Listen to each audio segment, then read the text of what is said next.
अक्सर लोगों के दिमाग में, ब्रेन में बहुत सारे विचार आते हैं, जिनमें बहुत से लोग ये सोच के परेशान रहते हैं कि उनको गंदे विचार ही क्यों आने लगे हैं, जब तब आने लगे हैं, या वो ऐसी जगह खड़े हैं जहां उनको ऐसे विचार नहीं आने चाहिए, वहां भी आ रहे हैं। घर के आसपास एनवायरनमेंट में ऐसे लोग हैं जो उसके खुद के, वहां भी ऐसे विचार आ रहे हैं। कई बार तो उनके बारे में भी आ जाते हैं। तो ये स्थिति बहुत ही क्रिटिकल हो जाती है उनके लिए। वो गिल्ट की स्थिति में आ जाते हैं और उनको स्ट्रेस की नौबत आ जाती है। तो आज हम बात करेंगे इस विषय पर कि ऐसे इरोटिक गंदे विचार क्यों आते हैं और इनके कारण क्या हैं और इनको कैसे कंट्रोल करें। मैं डॉक्टर द्वारका, कंसल्टेंट साइकोलॉजिस्ट, आज आपको इस विषय के ऊपर पूरी जानकारी देने का प्रयास करूंगा। तो वीडियो आपके बहुत काम का, इंफॉर्मेटिव है, क्योंकि बहुत से लोग, अधिकांश लोग ये सोचकर परेशान हैं कि उनको ऐसे विचार, गंदे विचार, कामुक विचार या दमित विचार, यौन इच्छाएं, यौन कल्पनाएं आखिर कब क्यों आती है, जब तब आ जाती है, यानी कि जब वो नहीं चाहते तब भी आ जाती है। तो इसी पर हम डिस्कस करेंगे।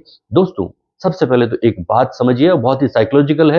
एक व्यक्ति या एक इंसान जब सुबह उठता है और रात को गहरी नींद में जाता है, तब तक उसका जो ब्रेन है वो 60,000 विचार प्रोड्यूस करता है, यानी कि उसमें आते हैं, जन्मते हैं और चले जाते हैं। और इन 60,000 विचारों में लगभग 5% ऐसे विचार हैं जो पॉजिटिव होते हैं, सार्थक होते हैं, साफ सुथरे होते हैं, पवित्र होते हैं। बाकी के विचार नेगेटिव होते होते हैं। उनमें कुछ विचार ऐसे होते हैं जिनमें जेलेसी होती है, द्वेष होता है, या उनमें इरोटिक विचार होते हैं, यानी कि गंदे विचार होते हैं, या दमित यौन उत्तेजनाएं, कल्पनाएं, इच्छाएं होती हैं।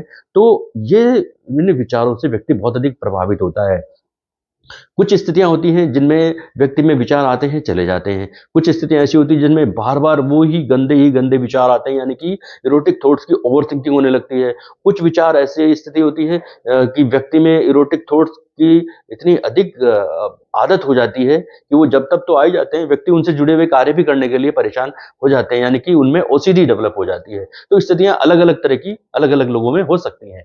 तो ऐसा कोई, सबसे पहले ये भी समझना जरूरी है कि मनोविज्ञान भी ये कहता है कि विचार आना बहुत ही सामान्य प्रक्रिया है। अब व्यक्ति किस तरह के एनवायरनमेंट में ज्यादा रह रहा है, किस तरह के लोगों के साथ ज्यादा जुड़ रहा है, किस तरह की बातें सुन रहा है, पढ़ रहा है, देख रहा है, ये डिपेंड करता है कि उसका, उसमें विचार किस तरह के ज्यादा आएंगे, किस तरह के विचारों की ओवर थिंकिंग होगी, या किस तरह के विचारों की ओसीडी भी हो सकती है। तो ये एक बहुत ही साइकोलॉजिकल प्रक्रिया है, विचार आना और चले जाना। लेकिन अगर ओवर थिंकिंग हो रही है कुछ खास विचारों की, या ओसीडी के रूप में डेवलप हो रहे हैं, तो ये थोड़ी सी कॉम्प्लिकेटेड सिचुएशन है। तो आपको ये समझना होगा कि ये विचार किस तरह के होते हैं, कितने तरह के होते हैं। दोस्तों, ऐसे विचारों को साइकोलॉजिकली 3 टाइप में डिवाइड किया गया है। नेचुरल विचार, जो नेचुरल तरीके से आते हैं, जिनमें कोई स्टिमुलस होता है, स्टिमुलस नहीं होता, यानी कि कोई उत्तेजक, ऐसी उत्तेजनाएं नहीं होती, उसके बाद भी वो आ जाते हैं, बिना उत्तेजना के ऐसे विचार आते हैं। तो ऐसे विचार को साइकोलॉजी में बहुत ही नॉर्मल माना जाता है, और इनके लिए व्यक्ति को अपने आप को दोष भी नहीं देना चाहिए। यानी कुछ भी नहीं है, अकेला बैठा है और अचानक कोई विचार आ गया, या ये समझिए कि उसके सामने कोई व्यक्ति जग गया, बहुत ही आकर्षक व्यक्ति गया और उससे जुड़ा हुआ विचार उसके दिमाग में आ गया, तो ये बिना किसी अकारण ही आ गया, तो इसको बहुत ही नेचुरल माना जाता है। दूसरे विचार हैं इरोटिक थॉट्स। दोस्तों, इरोटिक यानी कि गंदे विचार, यानी कि कामुक विचार, ये विचारों का वो पैटर्न है जो व्यक्ति में कामुकता को बढ़ा देता है, या गंदे विचारों का जो प्रवाह है, जो उसकी स्पीड है, जो फ्लो है, वो बढ़ जाता है। व्यक्ति खुद को बहुत अधिक उत्तेजित महसूस करता है।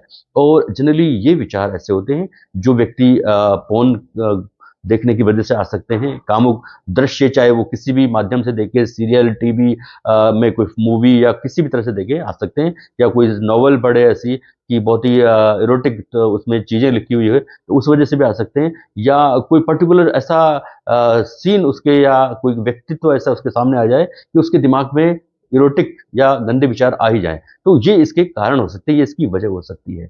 और तीसरी जो प्रकार है वो अननेचुरल थॉट्स की होती है, यानी कि ये विचार अननेचुरल तो अननेचुरली होते हैं, या अप्राकृतिक होते हैं, या सबसे घातक होते हैं। और ऐसे विचार या ऐसी कल्पना या ऐसी इच्छाएं जब होने लगती हैं, तो ये कॉम्प्लिकेटेड सिचुएशन है, और यहाँ पर व्यक्ति को किसी भी प्रोफेशनल से, साइकोलॉजिस्ट से जरूर मिलना चाहिए। दोस्तों, सबसे जरूरी बात यह है ध्यान देने वाली कि इस तरह के जो अनकंट्रोल्ड, जो अनियंत्रित जो विचार आते हैं, जो खास करके जो कामुक होते हैं, गंदे होते हैं, दमित इच्छाएं या यौन विचार होते हैं, अगर ये लगातार आ रहे हैं, ओवर थिंकिंग हो रही है, या इसके बाद आप बिहेव भी कर रहे हो, यानी कि विचार तो आ रहे हैं लेकिन उससे जुड़े हुए कार्य कर रहे हो, यानी कि ऑब्सेशन के बाद आप कंपल्सन की स्थिति आ रही है, तो ऐसे स्थिति में आप ओसीडी के शिकार भी हो सकते हैं, पीटीएसडी के भी शिकार हो सकते हैं। तो अगर आप ऐसे विचार लगातार महसूस करते हैं तो आपको किसी भी साइकोलॉजिस्ट से मिलना चाहिए। अब हम इसके कारणों की बात करें तो व्यक्ति जिस तरह के एनवायरनमेंट में ज़्यादा रहता है,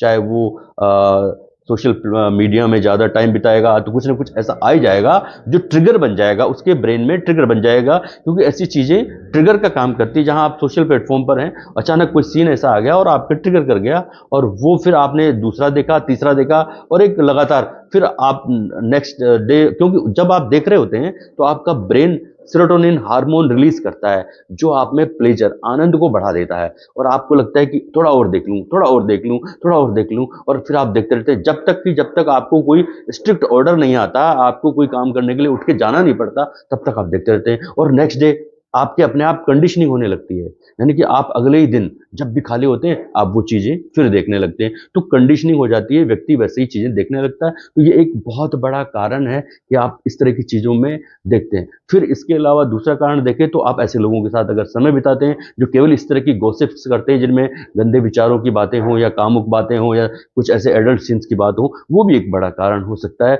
इसके अलावा हमारे ब्रेन में केमिकल इम्बैलेंस जब होता है तब भी इस तरह के विचार आने लगते हैं। तो एनवायरमेंटल, केमिकल और आसपास की जो हमारी एक्टिविटीज है, जो किस तरह के माहौल में हम ज़्यादा रहते हैं, करते हैं, देखते हैं, उठते हैं, बैठते हैं, तो ये बहुत बड़ा रीजन बन जाता है ऐसे विचारों के कारण के रूप में। कंट्रोल कैसे करें, ये बहुत ज़रूरी है। अब आप इस कंट्रोल के जो पॉइंट पर आप खास ध्यान दीजिए। दोस्तों, साइकोलॉजिकली बता रहा हूँ मैं आपको, बहुत ध्यान देना है। इसके लिए कोई खास टेक्निक नहीं है। अगर आपको बहुत ज़्यादा आ रहे हैं तब तो आपको प्रोफेशनल से कांटेक्ट करना ही पड़ेगा, ओसीडी के रूप में हो रहे हैं या ओवर थिंकिंग इतनी ज़्यादा हो रही है। लेकिन अगर आप शुरू में अपने आप से प्रयास करना चाहते हैं तो ऐसे विचारों को ध्यान रखिए। नंबर वन, ऐसे विचारों को रोकना मुश्किल है, बड़ा मुश्किल है कि लगातार आपको ऐसे विचार आ जाते हैं कि आप कहीं भी बैठे हैं, कहीं भी चार लोगों में के खड़े हैं या ऐसी जगह बैठे हैं जहां आपके विचार आने नहीं चाहिए, वहां भी आ रहे हैं। तो ऐसे विचारों को रोकना मुश्किल तो है, लेकिन नामुमकिन कुछ भी नहीं है। आप अगर सोच लें कि इन्हें रोकना है तो आप रोक सकते हैं। तो इसके लिए ज़रूरी क्या होगा, इसके लिए सबसे पहले आपको ऐसे विचार, ऐसे कामुक गंदे विचारों की रूट में जाना होगा, जड़ में जाना होगा कि ये विचार कब आएंगे। तो आप इसके लिए करें क्या, बहुत ही साइकोलॉजिकल बता रहा हूँ। आप इसके लिए करें क्या, एक पेपर पेंसिल लें, उस पर आप अपने ऐसे विचारों को लिखें और उनको आप पढ़ें। रात को जब भी आप सोने लगें तब आप उनको पढ़ें, और आपको जैसे आप पढ़ेंगे तो आपको समझ में आएगा कि ऐसे विचार आपके दिमाग में कैसे समय में आ रहे हैं, कौन सी स्थितियां ऐसी होती हैं जब आ रहे हैं, और आपका जब आप इन चीज़ों को समझेंगे, इनको एनालिसिस करेंगे, तो आपको ये अच्छे से पता लग जाएगा कि किन कारणों से आ रहे हैं, किस समय आ रहे हैं, क्यों आ रहे हैं, और बहुत अच्छे से आपको ये पता चल जाएगा कि आपका जो अनकॉन्शियस ब्रेन है, अनकॉन्शियस ब्रेन जहाँ पर ये दमित है, जहाँ ये इच्छाएं दमित हो जाती हैं या प्रेसिस्ट हो जाती हैं, तो वहाँ ये विचार कॉन्शियस में, मतलब आपके माइंड में कैसे आ जाते हैं, तो ये आपको बहुत अच्छे से पता लग जाएगा। और जब आप पता ही लग जाएगा तो आप रोकने की दिशा में काम भी करने लगेंगे। तो आप अपने विचारों को लिखें, पढ़ें, और उसके बाद जब पढ़ेंगे तो आपको कारणों का पता लगेगा, आप एनालिसिस कर चुके होंगे और आप फिर रोकने की दिशा में आगे बढ़ेंगे। नंबर 2 पर आप इन विचारों के ट्रिगर को पहचानें, जो मैंने कारणों के रूप में बताए हैं कि क्या कारण है जैसे विचार आते हैं। तो ट्रिगर को जब आप पहचानेंगे, यानी कि आप क्या अल्कोहल ले रहे हैं तो ऐसे विचार आ रहे हैं, आप क्या कोई मूवी, कोई ऐसा सीन देख रहे हैं, चाहे वो सोशल प्लेटफॉर्म पर हो, चाहे वो किसी इंटरनेट पर हो, चाहे आपके कहीं सिनेमा में हो या कहीं पर भी हो, आप ऐसे समय में ऐसे विचार आने लगे हैं, या आप कोई ऐसा दृश्य आ गया कि आपके दिमाग में ऐसे ही विचार आते हैं, फिर आप उठ के गए और फिर आपको दूसरे रूम में भी वैसे ही विचार आ रहे हैं, या फिर अगले दिन आपको उसी समय वो विचार आने लगे हैं, तो ये ट्रिगर हैं। तो या फिर एक रीज़न ये है कि आप सपोज कीजिए कि आप कहीं पर अकेले खड़े हैं और कोई बहुत ही आकर्षक पर्सनैलिटी, चाहे वो पुरुष की हो, महिला की हो, महिला को पुरुष की, या अपोजिट हो सकता है, तो किसी आकर्षक व्यक्तित्व के कारण भी ऐसे विचार आपके मन में आ सकते हैं।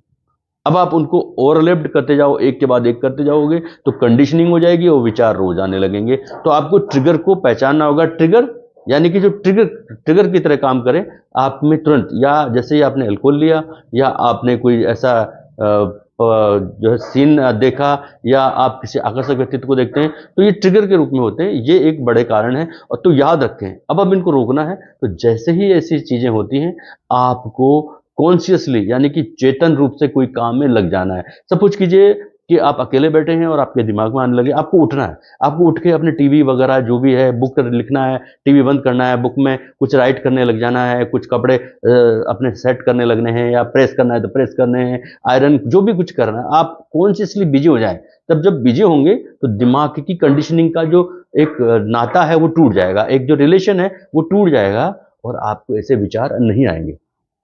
जिन विचारों से ब्रेन की कंडीशनिंग हो गई, वो कंडीशनिंग कम होने लगेगी और वो विचार आना धीरे धीरे कम होने लगेंगे। जब भी आप ऐसा आए और रेगुलर करने लगोगे, तो एक स्थिति वो आएगी, ऐसे विचार आना आपके लिए बहुत ही कम हो जाएंगे। नंबर 3 पर अपन बात देखें, तो यदि आप मैरिड पर्सन है और फिर भी आप कैसे विचार आ रहे हैं कि आप को ऐसे कामुक विचार आ रहे हैं, गंदे विचार आ रहे हैं, तो फिर आपको अपनी मैरिड लाइफ को टटोलना होगा, देखना होगा कि कहीं उसमें रोमांस की कमी तो नहीं हो रही, कहीं उसमें आपके जो रिलेशंस हैं, सेक्सुअल रिलेशंस हैं, उसमें कोई कमी तो नहीं रह रही। 100% अगर कमी रह रही है, तो इसी वजह से आप एक मैरिड पर्सन है, उसके बाद भी ऐसा हो रहा है। नंबर 4 पे हम देखें, तो आपको अपने एनवायरनमेंट को ठीक करना होगा, क्योंकि हम इसे कंट्रोल करने के तरीके बता रहा हूं। एनवायरनमेंट यानी कि आपको पोर्नोग्राफी से बचना होगा, यानी कि आपको ऐसे सीन नहीं देखने होंगे, आपको टीवी मूवी जो भी चीजें ऐसी चीजें दिखाती हैं, उनसे आपको दूर दूर टाटा बाय बाय करना होगा। ये एक बहुत ही ज़रूरी प्रैक्टिकल वे है। चाहे कोई साइकोलॉजिस्ट कितनी ही आपको थेरेपी दे दे, लेकिन अगर आप फिर मूवी देखते हैं, फिर फोन देखते हैं, फिर ऐसा ही काम इन्वॉल्व करते हैं, और या फिर आपके दोस्त ऐसे हैं जो केवल ऐसी बातें आपसे करने लग जाते हैं, आते अपने मोबाइल को दिखाया आपको करी, या और कोई बातें करी, तो 100% ये प्रॉब्लम ठीक नहीं होगी। तो आपको दूरी बनानी होगी पोर्नोग्राफी, अश्लील जो साहित्य होते हैं, किताबें होती हैं, या वो दोस्त जो इसी तरह की गॉसिप करते हैं। तो क्योंकि जब ये करते हैं, तो आपको शॉर्ट टाइम प्लेजर मिलता है, जो कि सेरोटोनिन के रिलीज होने से मिलता है, और थोड़ी देर बाद वो गायब हो जाता है, स्थिति वो की वही हो जाती है। लेकिन कंडीशनिंग होती है ब्रेन की। आपको फिर जब वो आते हैं, आप इंतजार करते हैं, फोन करके बताते हैं, यार हेलो आ जाओ घर पे, अकेला हूं, बैठे बातें करें, और फिर वही बात और वही चीजें और वही विचार। तो फिर वो विचार कभी भी कहीं भी आ सकते हैं। नंबर 5 पे अपन देखें, तो आपको अगर ये विचार रोकने हैं, तो परिणामों पर विचार करना होगा। सोचिए, अगर आप ऐसे विचार देखते हैं, आपके मन में गलत विचार आते हैं, आप अपने अंतर मन में अकेले में बैठिए, कि आपके अगर नियरेस्ट लोगों के बारे में ऐसे विचार आ रहे हैं, तो आपको कैसा लगेगा। आप उसके परिणाम पर विचार करिए। आपको अपने आप में बड़ा गिल्ट फील होगा। तो आपने परिणाम पर विचार किया, तो फिर आप इन चीजों से दूर भागेंगे। इसके अलावा अगर आप जो है, अगर आप ये सोचते हैं कि इन विचारों की वजह से मेरी पर्सनैलिटी में कमी आ रही है, मेरी प्रतिष्ठा में कमी आ रही है, तो भी आप इन विचारों से दूर भागेंगे, ऐसे कामों से दूर भागेंगे। आप सोचिए, आप देख रहे हैं, मूवी देख रहे हैं, मोबाइल देख रहे हैं, और घर में रह रहे हैं या कहीं और दोस्तों में अचानक पता लग गया कि आप ऐसी चीजें भी देखते हैं, तो आप परिणामों पर जब विचार करेंगे, तो आप दूरी बना लेंगे, और जब दूरी बना लेंगे, तो विचारों से भी दूरी होने लगेगी। इसके अलावा आप मेडिटेशन करें, डीप ब्रीदिंग करें। ये बहुत ही ज़रूरी है। जब आप डीप ब्रीदिंग करते हैं, तो एनर्जी का फ्लो ऊपर की ओर होने लगता है ब्रेन में, यानी कि हम उसको साइंटिफिकली कहें तो हमारी ऑक्सीजन ब्रेन में जाने लगती है। अगर हम इसको साइकोलॉजिकल कहें, तो डीप ब्रीदिंग से हमारी ऑक्सीजन का लेवल ब्रेन में जाता है, ब्रेन में अच्छे विचार आते हैं। ऑक्सीजन जब प्रॉपर मिलती है ब्रेन को, तो अच्छे विचार आते हैं, नेगेटिव विचार नहीं आते। ठीक है। इसके अलावा आपको अपना गोल फिक्स करना होगा। जब भी आप गोल से ऐसे विचार आए, तो आपको अपने गोल पे ध्यान देना होगा। यार मुझे तो ये करना था, मुझे लाइफ में ये करना है। ऐसे विचार दूर होने लगेंगे, अपने आप दूर होने लगेंगे। इसके अलावा आपको एक्सरसाइज करनी होगी, आपको योगा, मेडिटेशन, ये सारे जो काम हैं, ये रेगुलर करने होंगे। तो आप महसूस करेंगे कि आप अपने आप में बहुत सारी चीज़ें चेंजेस होने लगी हैं। तो दोस्तों, ये तरीके हैं इन ऐसे गंदे विचारों को, इरोटिक विचारों को रोकने के। आप करके देखिए और मुझे कमेंट करके ज़रूर बताइए, आपको 100% इससे फ़ायदा होगा। तो मैंने आपको तरीके बताए कि ऐसे विचारों को रोकने के लिए आपको ट्रिगर की ध्यान रखना होगा, ट्रिगर को पहचानना होगा, ऐसे विचारों को लिखना होगा, रात को अकेले में पढ़ना होगा, और फिर उनको एनालिसिस करना होगा कि कब आ रहे हैं, कैसे आ रहे हैं, क्यों आ रहे हैं, और उनको दूर करना होगा। इसके अलावा आपको अपने, अगर आप मैरिड लाइफ में जी रहे हैं तो आपको अपने रोमांटिक रिश्तों का ध्यान रखना होगा कि आपकी जो मैरिड लाइफ के रिश्ते कैसे हैं। अगर नहीं अच्छे हैं तो उनको अच्छे करने होंगे। इसके अलावा जो गंदी चीज़ें हैं, गंदे साहित्य हैं, पोर्न मूवीज़ हैं, इनसे तो आपको दूरी बनानी होगी, क्योंकि पोर्न मूवीज़ तो ओसीडी के लेवल पर ले जाती है, आपको ओसीडी कर देती है और स्थिति बहुत ही कॉम्प्लिकेटेड हो सकती है। तो पोर्न मूवी से, अश्लील साहित्यों से, किताबों से, या जो भी चीज़ें हैं, या ऐसे दोस्त जो आपकी लाइफ में आते हैं, बैठते हैं और सिर्फ एडल्ट गॉसिप शुरू कर देते हैं, उनको भी दूर दूर, राम राम बाय बाय कह दीजिए। जाएं आप अपना काम करें, और इसके अलावा रेगुलर आप मेडिटेशन करें, डीप ब्रीदिंग करें, एक्सरसाइज करें, गोल के बारे में विचार करें, और ऐसे कामों को देखने के बाद इनके जो परिणाम होते हैं उन पर विचार करेंगे तो ये विचार किसी भी हालत में नहीं आएंगे। बीइंग ए साइकोलॉजिस्ट मेरे ये खास तरीके थे, खास सजेशन है, आप करके देखिए और फिर मुझे कमेंट करके बताइए यदि आपकी लाइफ में ऐसा हो रहा है, ऐसे विचार आ रहे हैं। तो सिर्फ ये 7 और 8 तरीके आप काम में लीजिए, काम आपको 100% नहीं आएंगे, और अगर फिर भी इन तरीकों को आप प्रॉपर काम में लेते हैं तो मेरी गारंटी नहीं आएंगे। फिर भी आपको लगता है कि आ रहे हैं तो आप किसी भी साइकोलॉजिस्ट से मिले, साइकियाट्रिस्ट से मिले, वो आपको सीबीटी थेरेपी देगा, एक्सपोजर थेरेपी देगा, और ये विचार अपने आप आपके बिल्कुल खत्म हो जाएंगे। आप करके देखिए, मुझे कमेंट जरूर करिएगा दोस्तों। धन्यवाद, नमस्कार।